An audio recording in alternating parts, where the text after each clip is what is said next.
Olá, boa noite. Tudo bem com todo mundo? Vamos, vamos lá, vamos começar. Deixa eu compartilhar aqui a tela.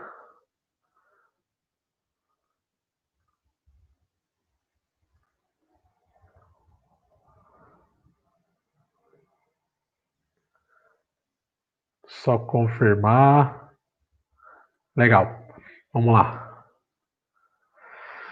Bem, boa noite para todo mundo. Eu queria agradecer, né, primeiramente a Deus, né? Claro, minha família, a Campus Party, a Shawi e, e a galera lá do meu escritório, a nossa equipe Polinário e Visnad, né, por essa oportunidade. E, deixa eu me apresentar, meu nome é Thiago de Campos Visnad, eu sou advogado, faço parte da Comissão de Direito Empresarial e da Comissão de Direito Digital e LGPD aqui de Jundiaí, de onde eu resido, tenho escritório. Também faço parte da Comissão de Direito de Startups da UAB de Santos, faço parte do movimento Legal Hackers, né? Sou aí um amante por várias outras coisas. Sou sócio proprietário de um escritório aqui em Jundiaí chamado Polinário Visnad, Advogados Associados. E além de tudo, eu gosto de me apresentar por completo, mas aí, como eu já disse, eu sou um cara que acredita muito em Deus, eu sou muito bem casado, como vocês podem ver aí pela foto, eu sou pai dessa maravilha aí chamado Samuel, esse carinha aí que está com 3 meses, mudou a nossa vida aqui. Eu também sou esse cara bravão aí, ó, faixa preta de karatê, sou hackateiro, graças a Shawi, conheci esse mundo de hackathon. E hoje, eu sou aí também o palestrante da lei de proteção de dados, Então, quando a gente fala de dados pessoais, a gente está falando de tudo isso aí, ó. A gente está falando de uma série de informações que tem a ver com as pessoas, E quando a gente fala, poxa, um advogado vai falar sobre leis, lascou, a gente pensa nisso aí, meu? Uma porrada de texto, linguagem difícil, coisa chata pra caramba, e a gente fica mais ou menos parecido aí como Scratch, da Era do Gelo, Você fica, afoito, loucaço com o que vai ser falado. Mas a minha proposta vai ser um pouquinho diferente, Eu pretendo falar de uma forma mais simples, de uma forma mais direta, e ao invés de eu fazer aquela abordagem talvez bem tradicionalzona sobre a lei em si, a minha proposta vai ser falar sobre o que é a Lei Geral de Proteção de Dados, a Lei 13.709 de 2018, que entra em vigor agora, em agosto de 2020, com algumas leves alterações que vão só entrar em vigor no ano que vem. Mas a minha proposta é falar dessa lei em 10 passos práticos para que a gente possa aplicar essa lei nos nossos negócios ou para que a gente também possa entender enquanto consumidor, enquanto usuário. E aí eu até deixei aí do lado essas reportagens aí, eu tirei nas últimas 48 horas, na verdade 24, Porque eu peguei ontem essas reportagens. Mas faz um desafio aí, joga no Google aí, vazamento de dados pessoais, e vocês vão ver que estão recheados dessas situações ao longo do tempo, E cada vez mais presente por causa do tipo de sociedade, do tipo de economia que a gente vive, mas como eu falei, eu quero tentar trazer isso na prática, Como que a gente aplica a lei de proteção de dados nos nossos negócios, ou até mesmo como consumidor, como que eu posso entender a Lei Geral de Proteção de Dados e como que eu posso entender uma empresa que aplica de forma adequada a Lei de Proteção de Dados, Então, como eu falei, a gente vai tratar isso em 10 passos práticos, Se você tem um negócio, como que você pode implantar a Lei de Proteção de Dados, uma política de proteção de dados na sua empresa? Se você é consumidor, como que você pode avaliar algumas empresas através da proposta de política de privacidade, de proteção de dados. Então, a primeira coisa que eu queria tratar com vocês é o seguinte: lei de proteção de dados é uma questão de cultura. Aí eu escrevo cultura empresarial, porque um dos focos vai ser a gente tratar essa questão da implantação da Lei Geral de Proteção de Dados, né, como política de proteção de dados em empresas, mas a grande sacada é que isso é uma questão de cultura, né? Não sei se quem tem essa noção, né, quem sabe, mas na verdade a gente já discute questões de proteção de dados, de sigilo de informação há muito tempo. Né? A nossa Constituição fala que o ser humano, né, tem o seu direito à correspondência, por exemplo, em ser inviolável e tal. Então, assim, sempre existiu essa preocupação com informação, de forma geral. Só que, quando a gente fala de dados pessoais mesmo, a gente veio tendo uma discussão muito grande ao longo do tempo. E talvez aí o estopim, né, a gota d'água final, né, aquele último pingo no copo antes de transbordar tudo, foi o tal do caso do Facebook e da Cambridge Analytica, né? Que foi uma espécie de compra, né, de informações, né, justamente para que supostamente facilitassem as eleições americanas. Então, a gente está falando de capitanear, né, ali de comprar, de trabalhar de forma econômica dados pessoais para as eleições do chefe do executivo da maior economia mundial, né? Então, como dados são importantes. E isso aí, cada vez mais, tem despertado, né, no consciente das pessoas a importância de se ter privacidade, de se ter seus dados protegidos, muito embora a gente viva numa sociedade que, né, não se importa de clicar tudo que faz e colocar nas redes sociais e tudo mais. Mas uma outra prova de que essa questão de é, trabalhar com dados é cultural, né? A gente tem aqui, por exemplo, as nossas eleições brasileiras, né? Sem tratar especificamente de política nem nada, mas há de se conver que o atual presidente da República, ele se utilizou muito das informações das redes sociais, né, de pessoas que tinham afinidade com a sua proposta, que têm afinidade com a sua proposta, e que com baixo orçamento superou aí os grandes partidos tradicionais, que têm uma grande influência na mídia e tudo mais, e até mesmo em questão financeira. Então, assim, a lei de proteção de dados, né, a nossa lei de proteção de dados, a lei de proteção de dados da União Europeia, que, né, foi aí o grande marco dos últimos tempos também, que bateu de frente nessa questão do Facebook, da Cambridge Analytica, existem já em outros países também, mas a lei de proteção de dados é uma questão de cultura, é mindset.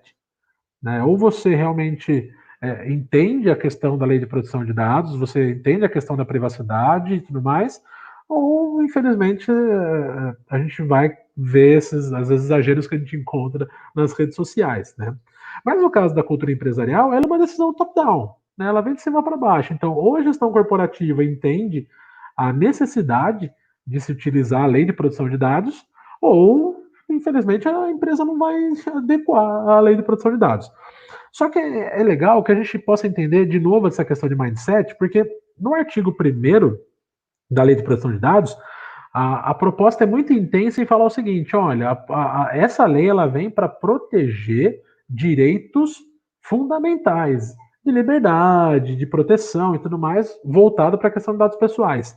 Mas aí no artigo 2º, quando vai falar de algumas questões de princípios da lei, finalidades da lei, de propostas que a lei traz, ela vai falar, por exemplo, que ela tem um viés de fomentar a economia na esfera digital e tecnológica.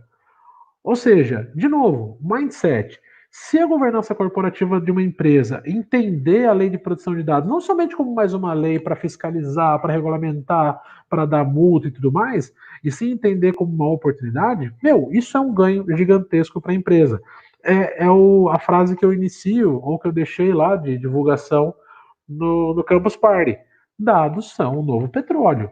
Então, dados hoje, dados pessoais são ativos. Tá? Então, essa é a primeira grande sacada, é talvez aí o ponto mais importante, né?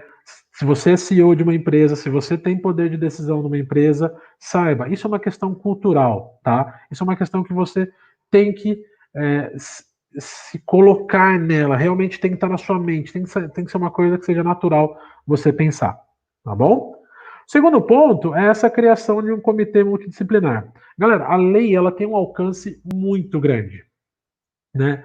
E eu lembro que quando começou essa questão da, da LGPD, já surgiu os primeiros cursos de DPO, que a gente vai falar logo mais, mas o que acontece é que também começou uma briga muito grande da galera do jurídico com a galera do TI. Falou, não, o DPO tem que ser advogado, não, o DPO tem que ser um técnico da informação, né? E aí, de novo, questão de mindset, a gente precisa entender que não é uma questão de A ou B, né? É uma questão de uma totalidade, né? Se você tem a possibilidade de ter um grupo, de ter um comitê que vá tratar isso, é muito importante. De novo, por quê? Porque a lei tem um alcance muito grande. No artigo 3º da lei, ela fala o seguinte, que a lei de proteção de dados, ela se aplica a qualquer operação de tratamentos, inclusive nos meios digitais. Aí você fala assim, pô, peraí, como assim inclusive nos meios digitais? Né? Poxa, pra gente que já vive numa era tecnológica, de falar que inclusive nos meios digitais é até estranho, né? Mas o que a lei está falando é o seguinte, sabe você aí, tipo, sei lá, do Google, da Amazon, da Tesla, das maiores empresas que trabalham com tecnologia de ponta, né? Vocês também, porque na verdade eu estou falando que essa lei se aplica para todo mundo, desde lá do seu Zé da padaria da esquina lá, que anota o nome dos seus clientes numa caderneta, tal, não sei o que tem, para depois cobrar, faz ali o seu, vende fiado, tal, para pagar só na sexta e tal. Então, para ele também, né? A lei ela falou nos meios digitais porque ela ela está mais presente nos momentos atuais, mas ela pensa em todo e qualquer tipo de tratamento de dados realizados tanto por pessoa física, eu e você, como por pessoa jurídica, ou seja, não tem outro tipo de pessoa, né, que possa tratar dados, ou é pessoa física ou pessoa jurídica, e os dois estão na lei. E que independe do meio, do país, né, onde, ou a sede da empresa mesmo, ou até onde estão os dados. Ou seja, você pode falar, não, essa lei não se aplica a mim, porque os dados que eu coleto estão armazenados no planeta XPTO, whatever. Né? A lei ela veio para assim, falar o seguinte, meu, eu mando na parada toda aqui, ó, eu vou alcançar todo mundo. Então, por causa disso, é necessário um grupo multidisciplinar. Você vai precisar de pessoas que trabalham de todas as linhas de frente. Você precisa do advogado, você precisa do cara de TI, você precisa do designer que trabalha muito forte com a experiência do usuário. Aliás, a gente nunca teve tão focado nessa ideia de experiência do usuário, do consumidor no centro do negócio, né? Que entende as pessoas. Você precisa entender o cara de. Você tem um cara de vendas ali, porque vai estar falando lá na ponta da venda final. Você vai precisar, talvez, de pessoas que tenham noção com relações internacionais. Né? Por quê? De novo, porque a lei tem um alcance muito grande. Então, quanto mais cabeça você tiver pensando, melhor. Né? Quanto mais gente você tiver, né, para raciocinar, para desenvolver essa política de proteção de dados dentro da empresa, essa política de privacidade, fenomenal. Por quê? Porque aí sim você vai ter que, dentro desse grupo, nomear o tal aí do DPO, né? O DPO, Data Protection Officer, ou seja, é o xerifão da parada, né? Ou eu gosto muito de usar a ideia daquele, para quem gosta de futebol, é o camisa 10, é o meio campo. Por quê? Porque o DPO ele tem um dever muito extenso, né? Ele vai ser o cara que vai fazer a relação dentro da empresa, ele é o cara que vai fazer a relação com clientes e consumidores fora da empresa e com o poder público. Né? As funções do DPO, né, dentre as várias que ele tem, mas ele tem que aceitar as reclamações e comunicações dos titulares. Né? Então, quando vem alguém reclamar de algum dado que a empresa XPTO está utilizando, quem vai ouvir essa bronca é o DPO. E ele tem que prestar esclarecimentos tanto para a empresa quanto para o titular. Ele tem que adotar as providências necessárias. Ele que recebe as comunicações da autoridade nacional, que é o órgão do governo que regulamenta de forma geral, que vai fiscalizar as questões de lei de proteção de dados. Ele tem que orientar os funcionários, e por isso que eu coloco aí essa questão do treinamento do time. É ele que, em tese, né, ele não é o único, mas é o cara que vai ter a função de treinar o time, o mindset do time para essa questão de política de proteção de dados. Ele tem que respeitar as práticas, ele tem que ter uma relação direta com a proteção dos dados pessoais, então ele também tem que ter uma boa noção das hard skills, na quais as competências dele exigem, e executar as demais atribuições que são determinadas pelo controlador, né, que a gente vai falar daqui a pouquinho, que é essa figura, né, ou que são estabelecidas por outras normas. Ou seja, foi o que eu falei, é o melhor exemplo. É o camisa 10, é o cara que joga com a defesa, joga com o ataque, que é o cara que normalmente o técnico conversa, é o cara que ele vai ter, vai estar em todo quanto é lado, ele é uma figura muito importante. E que mais importante que as hard skills, ele tem que ter muitas soft skills, por causa disso, porque ele tem uma comunicação muito ampla. E aí, né, fica aí uma dica extra, essa ISO 27000 e a 29100, são duas ISOs que são muito importantes para quem começa a política de proteção de dados dentro das empresas, tá bom? A 27000, ela fala do padrão dos sistemas de gestão de segurança da informação, tá? 27000 e de novo, fala do padrão para o sistema de gestão de segurança da informação. Já a 29100, ela fala da estrutura da privacidade. Ela vai ser como se fosse um dicionário para as questões de política de privacidade, tá? E ela também fala dos players, ou até de cada um dentro da equipe. É uma ISO bem prática essa 29100, tá bom? Bem, cultura, criação, nomeou DPO. Galera, agora é hora de mapear a estrutura e o fluxo de dados da empresa. Isso tem muito a ver com o artigo 6º da lei, porque ela fala o seguinte, que a lei ela tem certas finalidades a serem cumpridas, ela tem certos princípios. Ela tem um princípio de finalidade, ela tem um princípio de adequação, princípio de transparência, de segurança. Ela tem ali mais ou menos, se eu não me engano, por volta dos seus 10 a 11 princípios. Tá bom? E eles vão ser muito importantes para quando você vai mapear essa estrutura, porque quando a gente está falando da estrutura e do fluxo de dados, ele tem um ambiente interno e externo.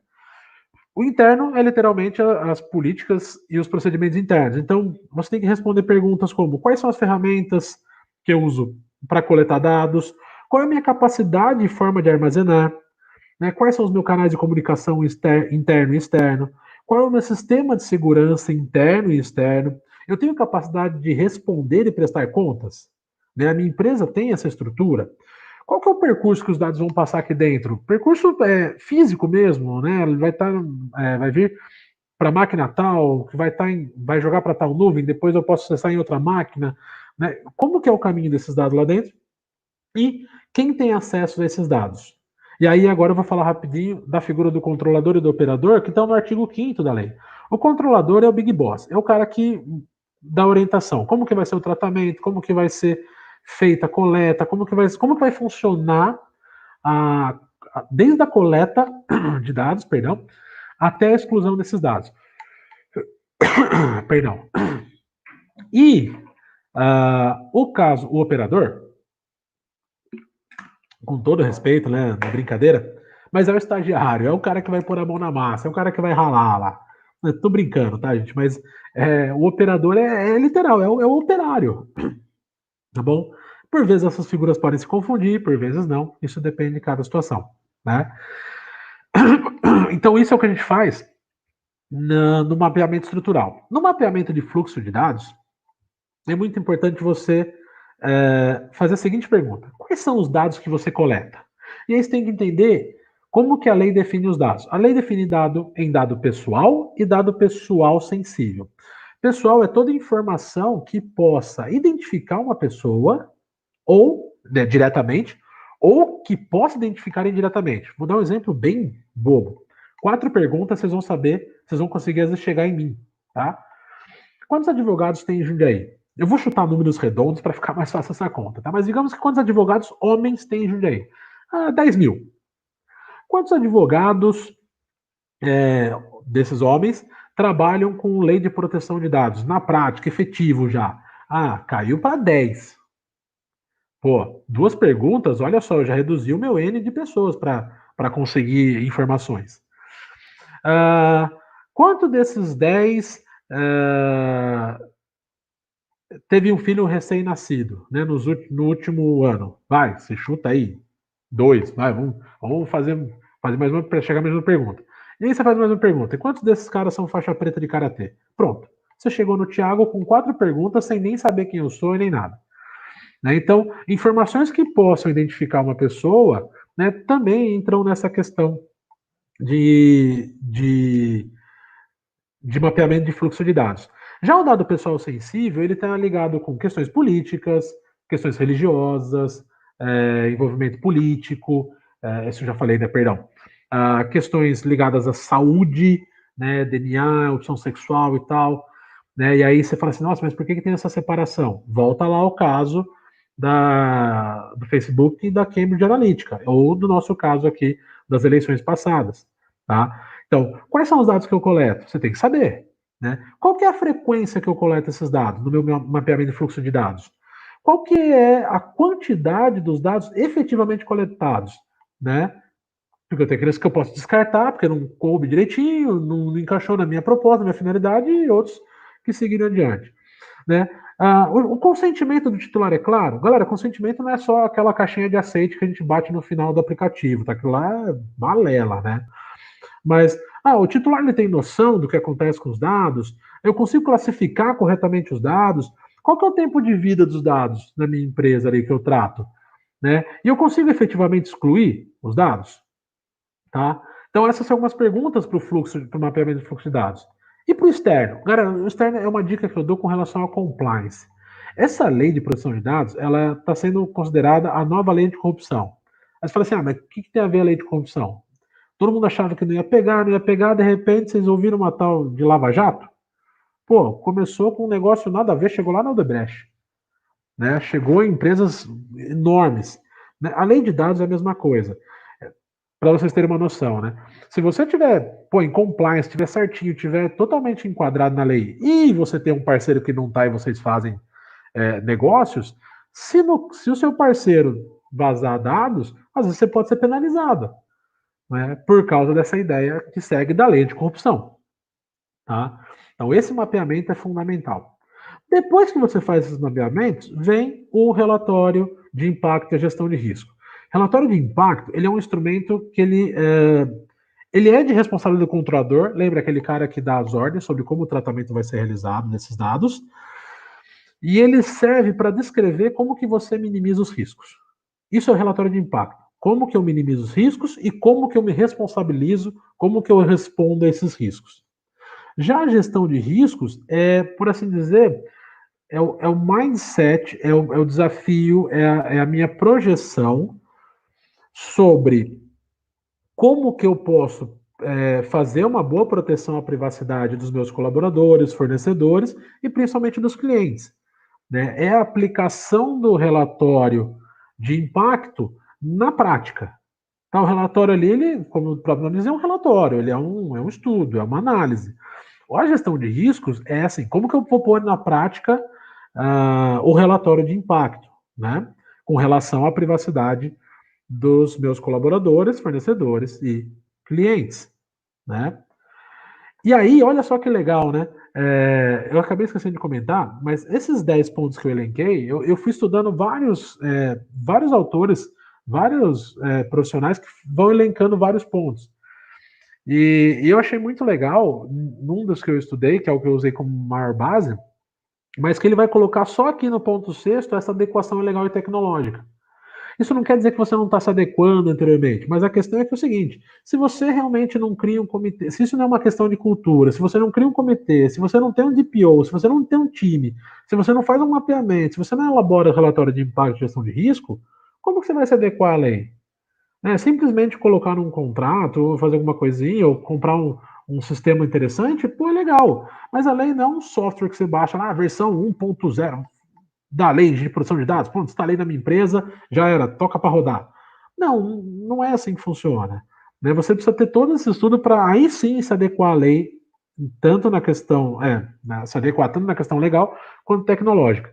E aí, algumas dicas que eu dou com relação a essa parte de adequação legal. Vale muito a pena focar nessa hora na questão dos direitos do titular. O titular é o cara que está oferecendo os dados para você, que está passando os dados para você. Né? Esse cara tem direito a acesso facilitado. Então, beleza, vou me adequar à lei e à tecnologia. Você tem que saber que esse cara tem que ter um acesso facilitado a esses dados se ele quiser. Ele pode alterar, modificar, anonimizar os dados, ele pode pedir para ser feito, ele pode pedir informação sobre o tratamento, ele pode pedir exclusão dos dados. Isso é adequação legal e tecnológica. E, no caso da adequação legal, pensando bem na empresa, é assim: vou mudar, a minha empresa está mudando a finalidade do tratamento de dados, eu estou mudando a proposta aqui. E aí, assim, pô, legal, o que eu faço? Posso continuar fazendo do jeito que eu estou fazendo? A lei fala que se você muda a finalidade para a qual você está usando aqueles dados, você tem que ter um novo consentimento. Vou dar um exemplo bem legal que rolou esses tempos atrás, mas tanto o Netflix quanto o YouTube, eles mandaram novos termos de aceites para os seus usuários. O Facebook também fez isso. Né? Por quê? Porque estou mudando a minha política de proteção de dados. Eu tenho que saber se esse cara aceita ou não, porque a lei fala o seguinte: se ele não aceitar e você pegar esses dados, você está assumindo um risco muito grande, porque o consentimento é peça fundamental nesse movimento. Tá? Depois disso, galera, vem umas coisas de continuidade. Uma delas é realizar auditorias internas. Constantes, é claro. Então foi o que eu falei, né? A produção de dados não é um software que você baixa e bota lá para rodar na sua empresa. Então, você vai o tempo inteiro estar fortalecendo a cultura, você vai estar reforçando o seu comitê multidisciplinar, o treinamento da equipe, o mapeamento, a elaboração do relatório de impacto e risco. Você vai estar o tempo inteiro se adequando a novas tecnologias, provavelmente. Mas é extremamente importante. Outro ponto que eu achei muito legal, que a galera sempre põe, é essa questão do realizar periodicamente testes de intrusão. Galera, isso é normal, tá? Em várias empresas eles chamam uns hackers éticos, né? Ou o que eles chamam de pen testers, que é para testar a sua política de proteção, aliás, o seu sistema de segurança. E isso é bom para, de novo, testar o seu sistema, mas no caso da lei é muito importante você pensar nas penalidades que a lei traz. Eu vou tentar passar rapidinho aqui, porque ela está lá no artigo 52 da lei, mas vocês terem noção. A primeira penalidade é uma advertência com indicação para um prazo para você resolver o problema. Galera, com todo respeito, né, por mais que eu ame esse país, mas aqui isso não funciona. Esse negócio de avisar e dar prazo para melhorar, na Europa funciona super bem. Aqui o pau tora.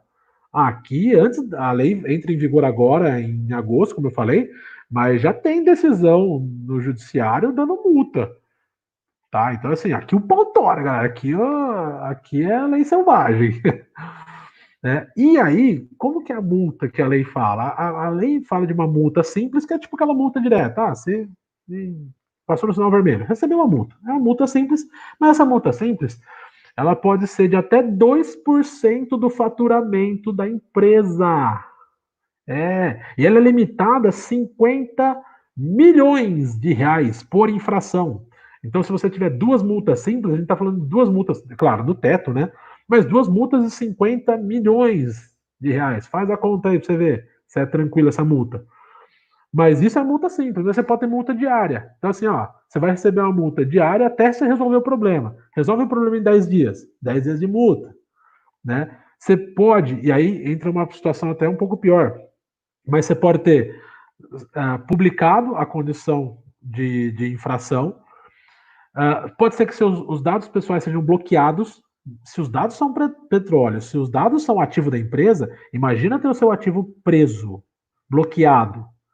Ou a lei fala da eliminação desses dados. Imagina uma empresa que trabalha com banco de dados ter eliminado o seu banco de dados por causa da lei. Então, faz esses testes aí, rapaz. Não deixa o negócio furar, não. Olha o gato doido lá, fazendo teste doidado lá. Penúltimo passo é o data mapping. Galera, isso aqui eu até comentei lá atrás, mas é literalmente você ter bem estipulado o mapa que o dado percorre no seu negócio. De novo, desde o momento da coleta até a exclusão, tá? Isso é muito importante. E por fim, eu não poderia deixar de falar isso, né? Não vou defender que o DPO necessariamente tem que ser advogado, mas Galera, tem um bom advogado especializado. Um advogado com mindset para proteção de dados, ele e para empreendedorismo, é claro, né? Ele vai pensar efetivamente, preventivamente para o seu negócio, conforme a lei, né? Cada um na sua área, mas o advogado tem esse viés, ele tem essa pegada. E aí é uma coisa que tem que puxar uma sardinha para o advogado, que a lei fala o seguinte, não a lei de proteção de dados, mas a nossa Constituição fala que o advogado é imprescindível para a administração da justiça. Eu sei que muita gente já teve mau relacionamento com o advogado, não tem uma boa experiência, ou acha que comunicação com o advogado é sempre difícil, e via de regra é, mas assim, busque um advogado que tem esse mindset da lei de proteção de dados e o mindset de empreendedorismo, um mindset que busca a justiça mesmo, para todos, sem igual, né, que vai trabalhar junto contigo, tá bom? Galera, é isso aí, ó. Esses foram os 10 passos. Eu espero ter dado é um know-how bem rápido sobre a lei, tá? A lei tem muitos pontos específicos. Eu queria mais uma vez agradecer a Campus Party e a Shawi pela oportunidade. Reforçar aí que quem quiser uma advocacia como essa que eu citei no final aí, né, basta entrar em contato comigo, né, com o meu escritório, né, tem aí os meus dados de LinkedIn, o LinkedIn do escritório, o Instagram do escritório, meu telefone está como escrito como pessoal, mas é o meu telefone pessoal como advogado, né, tem também o telefone do escritório e o meu e-mail, tá? E aí, né, fica um bônus plus aí, mas para quem der um print nessa tela aí, para quem entrar em contato com o escritório, a gente pode facilitar a nossa proposta, a gente pode dar um desconto, a gente pode ajudar você no seu negócio. Beleza? Galera, quem tiver perguntas, deixa eu sair da tela aqui agora, deixa eu ver se eu consigo reencontrá-los. Deixa eu dar um stop screen aqui, cadê?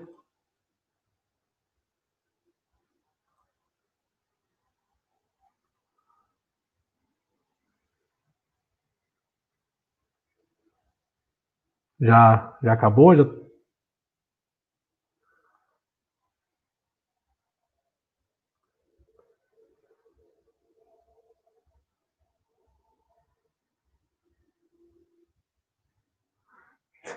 Já tô fora então?